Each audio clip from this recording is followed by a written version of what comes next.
Prime Minister Pham Minh Chinh rushed to the northern mountainous province of Dien Bien on August 3rd afternoon to console residents and direct emergency response efforts after devastating floods and landslides killed 10 local people and injured 12 others.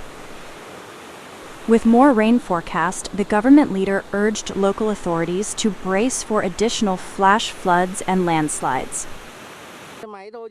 Days of relentless rainfall have battered Dien Bien, submerging over 200 hectares of crops, damaging 554 homes, and triggering more than 450 points of subsidence that paralyzed key roads. Preliminary estimates put the total economic loss at around 500 billion Vietnam dong, $19.23 million US. In Dien Bien commune, one of the hardest hit areas, floodwater claimed 3 lives, including 2 children of a family, and left 8 others injured and 154 homes destroyed or severely damaged. Traveling to the locality by helicopter, Prime Minister Chinh met with grieving residents, saying that the party, state, and authorities at all levels remain committed to standing alongside affected communities during times of hardship.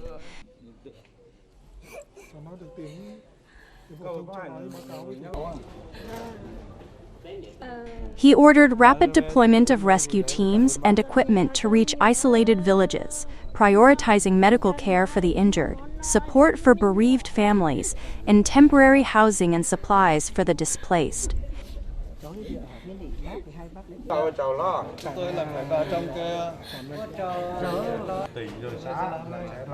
He stressed the urgency of clearing landslide-blocked roads to restore access and speed up relief efforts.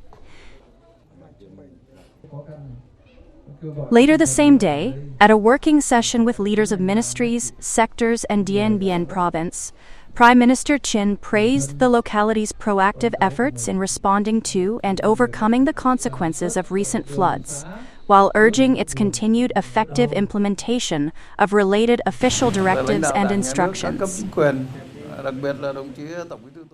The government leader underscored the need to prioritize support for affected families, including proper arrangements for funeral services for those who lost their lives, and timely assistance for the injured in line with existing policy frameworks. He requested the Vietnam Fatherland Front and relevant agencies consider emergency support of 100 million Vietnam dong, $3,813 US, for each of the 80 households whose homes were completely destroyed, and 30 million Vietnam dong for each of the 241 households whose houses were severely damaged. The Prime Minister instructed relevant ministries, sectors, and units to swiftly repair damaged electricity and telecommunications infrastructure, restore transport routes, healthcare and educational facilities, as well as address environmental sanitation and disease prevention. Ensuring clean water supply for local communities is also deemed a priority. For the longer term, Prime Minister Chinh directed Dien Bien province to study the restructuring of crops, livestock, and its economic model, and replan residential areas by relocating people from high-risk landslide areas to safer locations. He also called for a thorough review of local infrastructure to locate suitable sites for building reservoirs and dams. The government has approved emergency financial support of 200 billion Vietnam dong for the province, and an allocation of 100 tons of rice to aid its post-disaster recovery, he said. Immediately following the working session, in response to the Prime Minister's appeal, ministries, agencies, and enterprises pledged a total of 17 billion Vietnam dong to assist the province in overcoming the aftermath of the natural disasters.